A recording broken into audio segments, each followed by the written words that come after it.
And again, talking about the research, where a really common question we see a lot, and obviously other coaches, is um, how would you engage with diverse communities Mm. in South Yorks or wherever it is?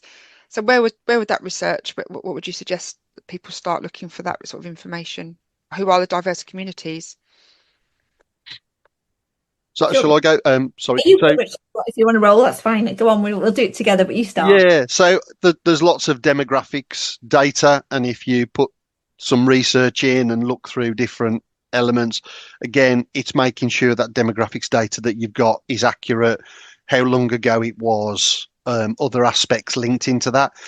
Other things around the area, hopefully, I mean, most people apply to forces where they live, so you will have some knowledge around the local area, but lots may be applying for other forces away from where they've lived and perhaps where they've been to uni. So that element, and then looking at the force that you're going into and what data exists. And again, there is normally sources of information if you're looking around in the right places for that information to be able to Mm. understand it and then look at how you interpret it into your delivery. Yeah. Can I add to that, Debbie, before we move? Yeah, yeah.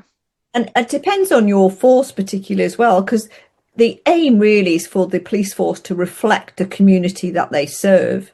So that will be different from where I live in West Mercia to where Rich lives in West Midlands, nearer West Midlands, and where he's worked. It'd be quite different what the demographic makeup of the force is and the demographic of makeup of the population around. And cities will be different to the surrounding areas, but that can be found in a quite straightforward way on a Google or a ChatGPT. But it's important, and I do a lot of work with my clients on how to weave that into questions. If you have, like Debbie said, questions on how would you reach out to or engage with those hard to reach communities, important to understand what I call some mini eggs in there as well, some little examples in there of your own force. So the people on that panel, because you're going to potentially police their family out there, I point to my window, but you're policing their family. They want to know, and their hand on heart, that you're going to look after their friends and their family. So they want to know that you care enough to do some research and prepared your answers fully.